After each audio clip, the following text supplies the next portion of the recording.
2024 is ending, and it's the time of the year for lists. Best movies, best books, best gifts for your mother-in-law under $50.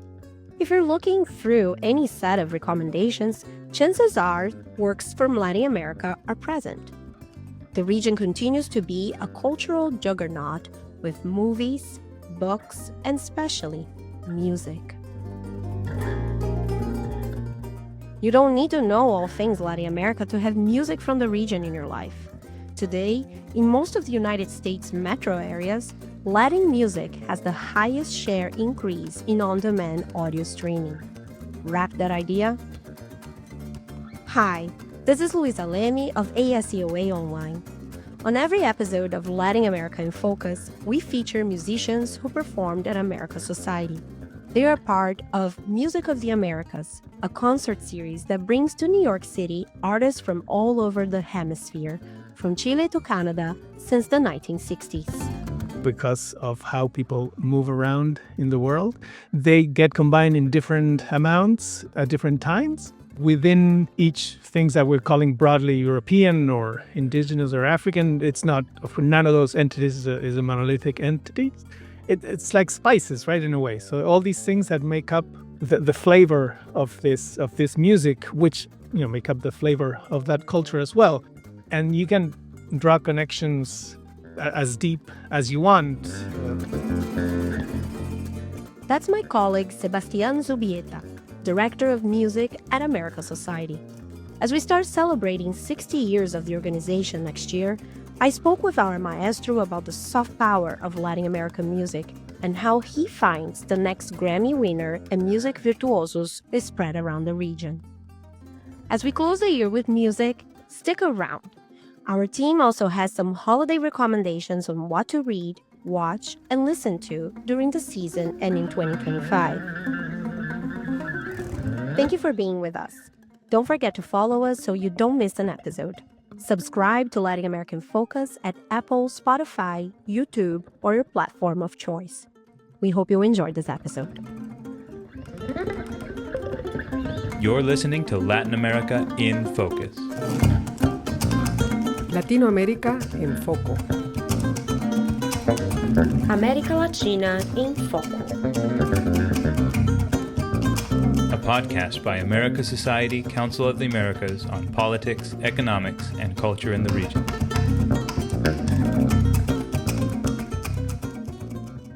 Sebastián Zubieta, thank you so much for coming to Latin American Focus today. It's a pleasure to have you here. Thank you for having me. I'm very happy to be here. Sebastián, we are friends. I'm just going to disclose this in the beginning of the interview. We worked together for a long time at America Society, Council of the Americas, the organization that publishes this podcast. And your work is present in every single episode of our podcast because it does the soundtrack of it. Can you explain a little bit for people who are not necessarily familiar with the organization that we're talking about, what Music of the Americas is? Yes, sure. Thank you, Lisa. Thank you for the invitation. I'm delighted to be here talking to you about our music. So Music of the Americas is a concert series that America Society launched right after its founding. Our first concert was in 1967, so it was really early on. We have been doing concerts for almost 60 years. The series is dedicated to music and musicians from our area of interest, from Latin America, the Caribbean, and Canada. And we present concerts at our headquarters. We are based in New York City. Some concerts are at different venues in New York City, and we have done a few concerts in Miami and Washington, where we also have offices, as the audience may know. And the idea then behind the series is that music is a very important part of the culture of the Western Hemisphere, and it contributes to the broader mission of the organization in the understanding of the cultural aspect of the region. This is, I think, what makes the American Society and the Council a unique organization in terms of its mission, because we have two sides. We have the side of research and all the things political that you discuss every week in this podcast, and economic and all those public policy issues, but also we have a side that deals with art. We have music and we have an art gallery that have been open as long as the organization has. That makes us special, I think, because culture is very important everywhere. And it's another tool to contribute to the understanding between these two regions of the world. We also need to recognize that most of the times when people who are starting to get interested for Latin America and they were trying to understand different countries and the culture, the gateway of entering these many cultures is most of the times music. What do you think is the soft power of Latin American music? Well, I think, it's an interesting answer on my part. I believe, as Nietzsche said, that life without music would be a mistake. I think that music is the most important thing in the world, but that's neither here nor there for here. What I think it gives as an entry point to people who may not be familiar with it is the emotional side of it, right? So music, of course, it's known, and I mean, it's nothing original, but music brings out emotions in people, and music happens in time. So I think that moment that you listen to something that brings up an emotion, makes you happy, makes you think, and then after that initial contact, then you may say, oh, wait a second, what is this? Where does it come from? What else is there about it? So I think perhaps that's, it's the emotion that happens during the time when you're listening to music that starts a curiosity for what else is there behind that music and that moment of emotion that you experienced. So I think that's the power. Let's drill down this a little bit, thinking about the podcast. Every episode brings a new Music of the Americas song from a different performance. Usually we try to bring something new every time, but the opening of Latin American Focus uses the music taken from a recording of a concert by the C4 trio, the C4 trio, which is a group from Venezuela. And it's actually one of our most popular clips and most popular concerts and video content that we have on our YouTube channel. Can you talk a little bit about C4 Trio? Why are they so popular? And Well, they're so popular because they're great. So this concert happened in 2012. That was their US debut. And yes, that's one of the most popular videos that we have on YouTube for the company. I think Bukele beats us. It's the second most viewed. And they are great. They're really amazing. So the cuatro is a great instrument. It's a folk instrument from Venezuela and Colombia, from the region of the Llanos between the countries. It's like a small guitar with 4 strings, as the name may indicate. And these guys, what they do is this wonderful combination of Venezuelan folk music with jazzy ideas. There's a lot of improvisation, and they play, of course, wonderfully. Each one of them is a total virtuoso on their instruments. They also have a bassist. We always have to remember Rodner Padilla is the 4th member of the C4 trio, which I always thought that was funny that they are a trio, but there's 4 of them. They play like one. They're brothers in music. They play those instruments. I don't know if that video that you were talking about, I can't remember if it's the one where they play each other's instruments. One person plays with the right hand on one instrument and the left hand on the next instrument, and they do these little things. They're very, very connected to each other. At the time they were living in Venezuela, now they live in the US mostly. They just won a Latin Grammy in this past edition for an album they recorded with another artist that was on Music of the Americas very early on, the Brazilian mandolin player, Hamilton Yolanda. They recorded together, and that's the album that won a Grammy last time. And he also had his US debut, I believe, at Music of the Americas in 2007. so can we talk a little bit about how you have introduced Latin American artists and musicians into the United States? We're talking about a 60-year span of history of the organization. I don't want to call you old or anything, but I know that you are marking next year as well 20 years that you are the music director of America Society. I want to talk to you about how you have approached your role, your creation, and what kind of artists that we have introduced to the United States public through Music of the Americas. So yes, next year in February in 2025 will be 20 years. And yes, I was born 3 weeks after the first concert at America Society in 1967. So yes. So you're the age of Music of the Americas. Yes, I didn't know that when I started. We found that yesterday. I knew I was a little younger than the American Society itself, but I didn't know I was the same age as the series. So we have introduced, as you said, many artists that had their first appearances. One thing that I think is important in my curation, at least so in the last 20 years, is that it's introducing people that are important, but they're perhaps, I don't know if just starting, but they're doing something remarkable that hasn't been seen in the US, that hasn't been seen live in the US. Sometimes we, of course, have established artists as well. We presented Egberto Gismonti.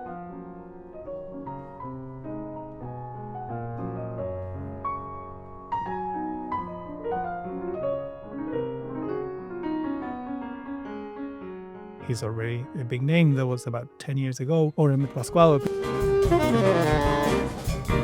People like that we have had in recent seasons when they were already established.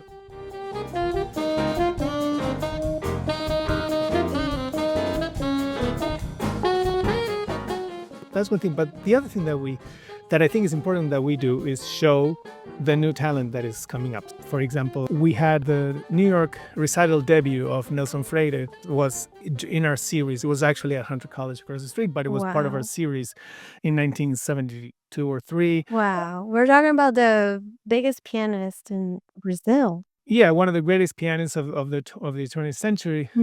He had his debut here. We presented the debut of guitarist Leo Brouwer, the biggest name in classical guitar in the world, is Cuban guitarist and composer. He also had his first recital here also in the 70s. And he came back when he turned 80 a few years ago for a big commission project that we were involved in. So we sometimes catch him on both, at the beginning and then when they're established. So it's a balance of looking for people that I think are doing compelling work. As we had for many years, we had a partnership with the School of the Teatro Colón in Buenos Aires. But for many years, we brought a group of singers every year to New York. Some of them are singing now at the Met. It has been sometimes as a stepping stone to people go and do other things with their careers. Now, the question of what the approach is, we do between 16 and 20 concerts per season. Our season goes from September through July. I try to balance the kinds of music, so we are a multi-style concert presenter. The way I see it, in terms of finding new people, you go through networks. So you see who is doing what, and then, okay, so you see, all right, I know this person, I like what they do, listen a little bit, and then who are they talking about? And then they talk about 5 artists, and then you go and check them out and see, okay, so what are these people doing? Who are they? I try to put myself into the networks of contacts that people have. And because there's musical affinity, but usually people that are playing well or doing great music, they hang out with people that are the same level. So there's a lot of time spent on the internet. It's a real tool for it to find musicians through those networks of affinity between people, because music making is about making connections, and they make them, and some of them work for us. You're talking about making connections, and musicians have navigated this beautifully in Latin America through history. What is special about it? What makes Latin American music Latin American music? How special is this power of connection? I think that Latin America in particular is a place where many cultures have collided sometimes and interacted. So I would like to say that Latin American is special in terms of music, but I think if you look deep enough anywhere, you will find the same depth of culture and love of music. Everybody does it. What I think is lovely is that the ingredients that make up the music and the culture in Latin America are a particular mixture of ingredients that I happen to like, and that's, I think, what we are emphasizing by this series in general, because of how people move around in the world. They get combined in different amounts at different times. Within each things that we're calling broadly European or indigenous or African, it's not, none of those entities is a monolithic entity. So you will have this, it's like spices, right, in a way. So all these things that make up the flavor of this music, which make up the flavor of that culture as well. And you can draw connections as deep as you want. European music arrived in the Americas, of course, with the conquest in the 16th century, and as you can imagine, the Spanish would arrive. Not everybody was Spanish when they arrived, and all those things. I mean, and guitar players, I'm sure musicians are always looking for work, and they're always looking for that's happened before, and it happens now. Musicians are devoted to music, and they tend to go where they can do it, where they can make a living off of it. So, as you can imagine that by 1532, there was a guitarist playing in some salon in some newly founded Spanish town in the Americas, and perhaps that guy was from a particular place in Spain, and that created a whole style that lasts until now, because just by chance that guy was from Seville and he knew how to play the guitar. Fine, and that's what bred a whole thing. There's like, and these little accidents of migration that are so interesting. This idea of a guitarist is made up. Like, I don't know who it was. People have studied it. If we're talking about music that came before us, sometimes we do work with specialists that tell us what was happening and how it was done, and those we have done. If we're stopping for a moment at early music, most early music that reached us, that comes from the 16th, 17th century in Latin America, the Baroque, most of that music is religious music, because churches had preserved the music, and it was very important. As I was saying, this imaginary guitarist that I mentioned in the 1530s. But it's not that far off. Just by the 1580s, there's manuscripts of church music from Guatemala, for example. And that's, you can imagine. So this 1580, I think the blood was still wet on the streets from the conquest, and there were already churches, and the churches needed to have a choir, and those choirs needed music. So there you go. And there was that. And then some of that music that we presented a few times of that particular program from northern Guatemala. There's a town close to Huehuetenango where they conserved a wonderful manuscript of music that was used in the churches in the region, that has music in Latin and also in Spanish, but also in Nahuatl that was spoken in the region. So it was, that mixture comes right from the beginning. People started, because music, but definitely it's a thing that people want to do right away. Sometimes the institutions also want them to have music, like the church, and then that keeps going. That's, I think, what's important for me, at least when I look at these things, is that what's happening now is not different from what always happened. I like to think that any musician today has something in common with that guy with his guitar in a bar in Antigua, Guatemala, because it's the same. It's been 600 years, or 500 years, but it's still the same impulse. It's still the same desire. So there's that common thing. And as people were traveling and getting in touch and learning things from one another, on top of all the conquest and violence that went on, that's, we can't do anything about that. But people lived lives through that. And they made music through all that, as they do now. They live through whatever is happening these days, and they still make music. In addition to its cultural and artistic value, we know that music has a political value as well, right? We talk about soft power. Can you speak a bit about that, about how music has been wielded as a form of soft power in Latin America, in the Americas? In terms of soft power, it's natural that throughout the 60s, the late 60s and the 70s, the series was done a lot in collaboration with consulates and foreign governments that would send their what they consider to be their best and more distinguished music and musicians to perform here. That's not how it works today. Right. Not anymore. Now we have sponsors. So with the series in the past 20 years, and actually a little before I started, was professionalized. We have sponsors. MedLife Foundation has been our sponsor for many years, and we also have sponsorship from other private foundations, the Gilman Foundation, the Samuels Foundation, and smaller ones that are dedicated to specific kinds of music. So we have a professional fundraising operation to fund all these things. And we also receive support from New York City and New York State. So that's the composition of our funding, which means that we have complete independence, artistic and curatorial independence. And people can be members of America's Society, right? Individuals. That's right. So individuals can become members of American Society and they get special benefits. The concerts are free for the public, but we have special events that we generate just for our members, as well as they get to come and take a seat early and things like that, meet the artists, all those things, and people can become members on our website.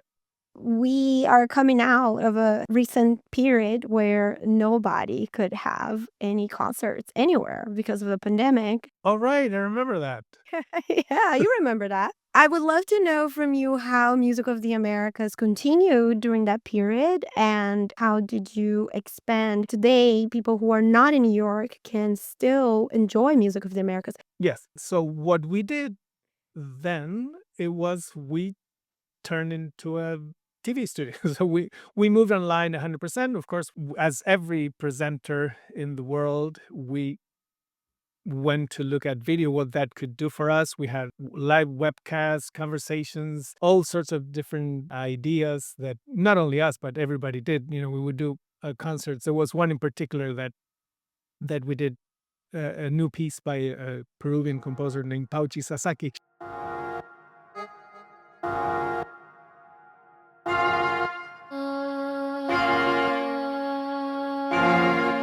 She wrote a piece for video and string quintet and I think percussion, but of course the performers were scattered.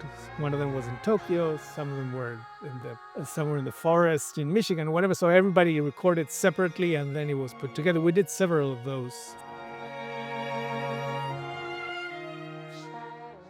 For all of us, I think that time is a blur, but I was looking at some of my emails from 2020, and right a week or two after everything shut down, when we still said, hey, we'll open in a couple of weeks, but for now, we started this series that we called En Casa, which is, as its name implies, people recording at home. So we reached out to, the first step was all the musicians in New York that we had contact with, that had performed for us, that we had done some work or other with them, and said, okay, so put your phone on a stand, get your guitar, go to the living room and record a song and send it to me. So we started doing that. And then we posted those songs on Instagram, Facebook. And that started, the idea was that every day at 10, there will be something nice for you to do for 5 minutes of happiness on your computer. That was the bottom line of this. And we did. And the thing is that it was so successful. Everybody watched them. It was so successful that, of course, we now have to keep doing it. And because it's great, it's a great way to connect with people. They're still going. Most weekdays, if you go to our YouTube channel, our website, you will find a new recording by an artist from someplace. That's amazing. The pandemic was very hard for musicians everywhere because if you make your money off playing music and you can't play, then there's a big problem. So this was also a way to support our community of musicians, and some of them we got to know through that work in small bits, and then we will bring them, and we have brought them to New York for a real concert.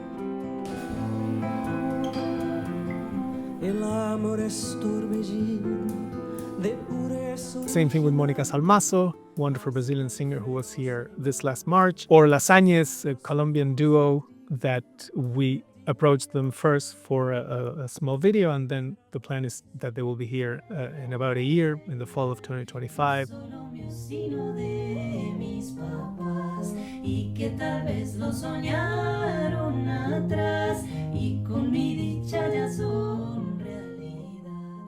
We have 500 pieces that we have commissioned and used, in addition to all the pieces from the concerts, but that has expanded our library dramatically. So everything we do is online and available for everybody, because I really do believe that the more people have access to this, the better. We want to reach as many people as we can with all that we do, because once we've done it, we want to share it, because we Of didn't do it course. for ourselves. That's great, Sebastian. I am a fan. Thank you. Fã de carteirinha in Brazil, we say, right? I consumed em casa during all the months of the pandemic while we were working remote. Right. What are your favorite concerts in this 20 years of having Music of Yes. the Americas? So for my favorites, then, yes, I was actually thinking about that recently because one of my favorites happened 2 weeks ago. We had the Coro Acardenchado, which is a Mexican choir, 21 singers that do music, a kind of a contemporary take on a very peculiar and amazing tradition of Mexican folk singing that developed in the north, in the region of Chihuahua, in the deserts in the north central Mexico. That is called Canto Acardenchado, which was the farmhands would work in the countryside, a very arid, very unforgiving landscape, would get together after work, drink some tequila, and start singing in 3 parts, kind of improvised polyphony. It's an amazing tradition. And it's usually it was 3 men that had 3 voices, and they improvised polyphony, which is Oh, wow. an amazing thing that has a very visceral and lovely songs are very sad usually. Polyphony means when a group of people are singing different melodies at the same time, making harmonies with their voices. And it's a very powerful thing. And it's not a thing that you find usually in traditional styles of music. Usually what you find in popular music is somebody sings a melody and there's an accompaniment. This is 3 parts, independent parts happening at the same time.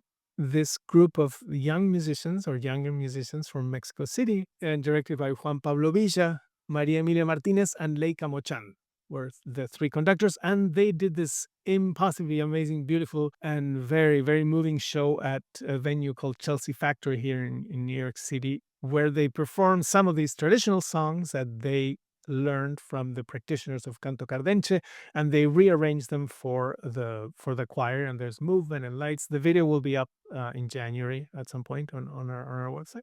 All right, so another of my favorite concerts, totally opposite side of the musical spectrum. As I said, we do every kind of music. I think we were mentioning before. So a few years ago, also before the pandemic, we did the New York City premiere of an opera by a Canadian composer who died in 1983, Claude Vivier. He was an amazing composer, in my opinion, one of the greatest, I think certainly the greatest Canadian composer of the last century, but he was internationally a wonderful guy. And he wrote one very strange opera, very, very emotional. And we did the premiere in Argentina in 2018. That was a South American premiere. We did the New York premiere in 2019. We're taking it to Colombia next year in 2025. That's great. It's a production that has video projections. It was done in a planetarium, so it's enveloping projections. And that Oh, show, wow. I mean, just to me, that we have a vocal ensemble that's called Meridionalis, and with that we have toured different.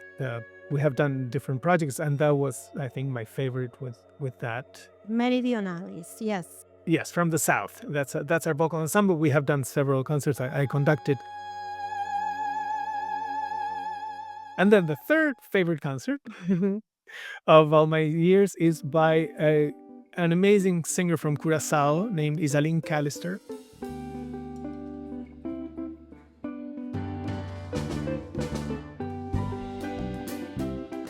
At the time, so this was in 2010, I believe, or even 7, very, very long time ago. The songs are one of those that she had a wonderful album that had just come out. That one I learned about because I got a printed catalog from her label, which doesn't happen anymore. But I said, Wow. okay, I was looking at it. Oh, look at this lady. And that an album had come with all her songs. She sings in Papiamento, and all the songs are hits, that kind of stuff. And she had a band that was a killer band at the time. I mean, she's been, I think she lives in Holland now, and she's been doing wonderful work still. But that time, that band was smoking, and it was the most amazing. Everything was so tight and beautiful.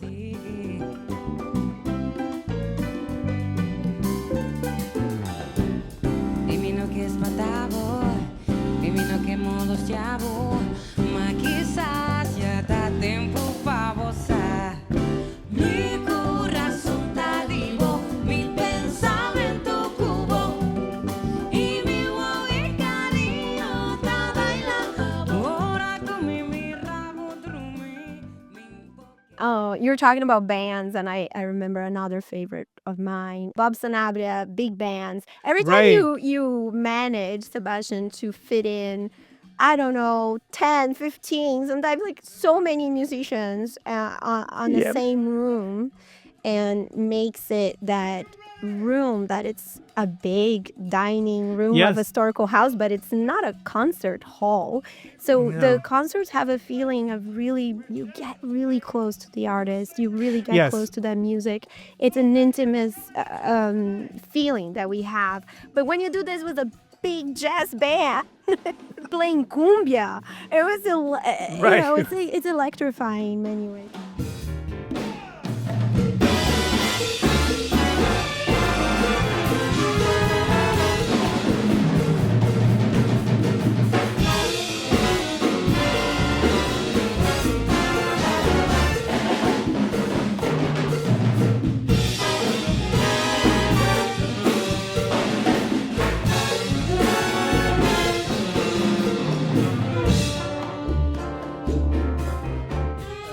Bobby, of course, is a New Yorican percussionist and educator and composer, and he's amazing. And he has this big band, the Multiverse Big Band. And the hall, I was just going to say, for people who are in New York, you can come visit.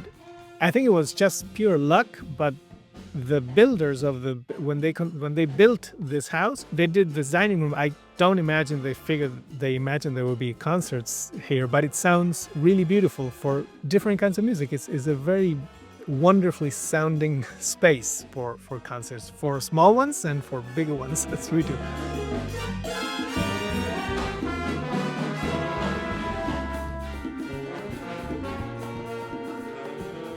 Tell us what it's coming up for people who are going to be in New York at any point in 2025 and would like to come to a concert in person. 2025, as we mentioned, is our 60th anniversary. So American Society turns 60 next year, and we have many concerts coming up. 3 in particular that I'm excited at different times of the spring. We have Eloisa Fernandez, who's a Brazilian jazz pianist. She's amazing. She was here by herself in 2018 or thereabouts, and she's coming back with her quartet for a concert that's in early February 4th. Then in late April, we are presenting a concert of experimental string music. We commissioned a piece by a Colombian composer. We have commissioned new pieces by about 25 composers so far. So that is, we contact a composer, we hire them to write a new piece for an ensemble, and then we present the premiere. So that's happening late April. Natalia Dominguez Rangel, she wrote a piece for 60 string instruments. The concert won't be here, it will be at St. John the Divine, but that's happening. It's a new piece that is just, as I was saying before, the ink is still wet on that piece. She's still writing it right now as we record this. Hopefully she'll deliver it in a couple of months. And then we close the season in July with a tango version of Gluck's Orfeo and Eurydice. That's the famous opera, the Que farò senza Eurydice. That's a classic in the opera repertoire. We did a tango version of that we presented a couple times in Argentina in the past few years. So we're bringing that to New York City to close the season. And of course, there's many more we will have. But those are highlights for the beginning of our anniversary year. That is so great. Sebastián Zubieta, our maestro in-house, director of music at America Society. Thank you so much for coming to Latin America in Focus. I wish you a long life to Music of the Americas, and hopefully we'll have many more podcast episodes that can showcase a little bit of your work. Thank you. Thank you, Luisa, for having me. It's always a pleasure to work with you. And finally, you can experience a pedacito of the region this holiday season with a book, a movie, or a song while you share this episode with another lover of America Latina. I'll go first. Sua mãe, mulher mais linda do mundo. I'm Still Here is a Brazilian movie by director Walter Salles. Seus documentos. Anda, anda! Daqui a pouco passa. It's the story of Eunice Paiva and her family after her husband, Rubens Paiva, was taken by military forces in the 70s. He never came back. The feature film is being praised in festivals all over the world and became pretty important given recent news in Brazil. And it's a contender for the Golden Globes and the Oscars this year, mostly because of a killer performance by actress Fernanda Torres. It opens in the US on January 16. Hi, I'm Kalia Robertson, an editorial associate at America Society Council of the Americas. My book recommendation for the year is Álvaro Enríquez, Tus Sueños Imperios Han Sido. I read its English translation, You Dreamed of Empires. It's a reimagining of the Spanish conquest of what is today known as Mexico City. Even in translation, what stood out for me was the author's dry, irreverent tone, which he uses to weave this vivid story of cultural collision and political scheming in a way that's very entertaining and extremely funny.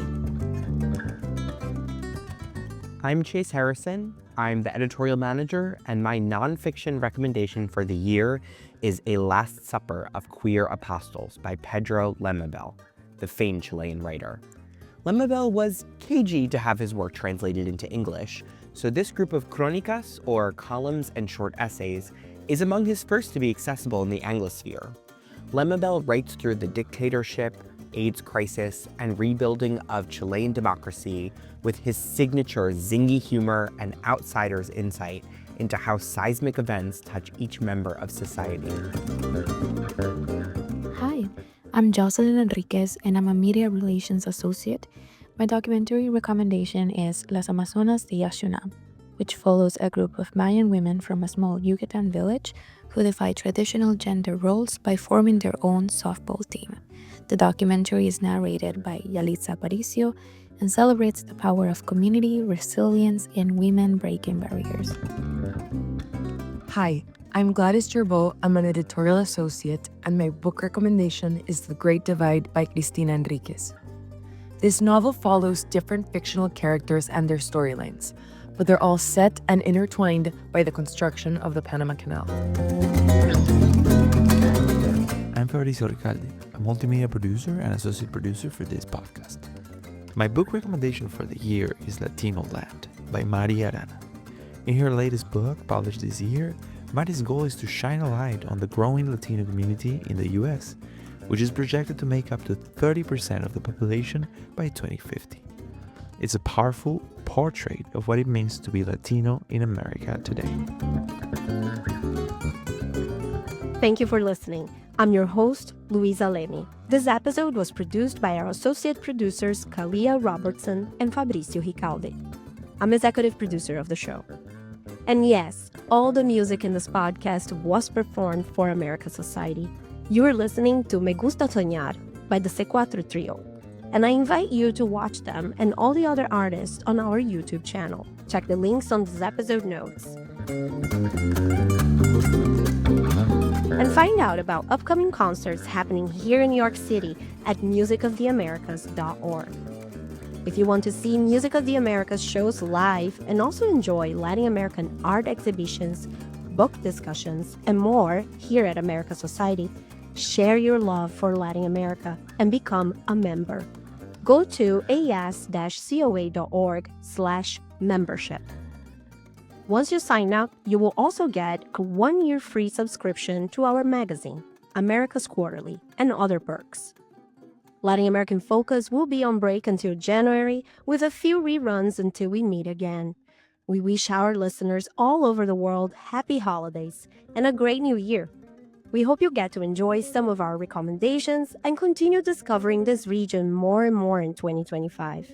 We can't wait to bring you new episodes.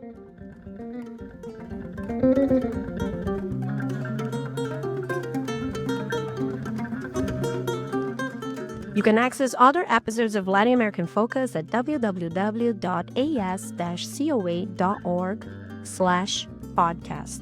Share and subscribe at Apple, Spotify, YouTube, or wherever you get your podcasts. Opinions expressed in this show do not necessarily reflect those of America Society, Council of the Americas, or its members. Thank you.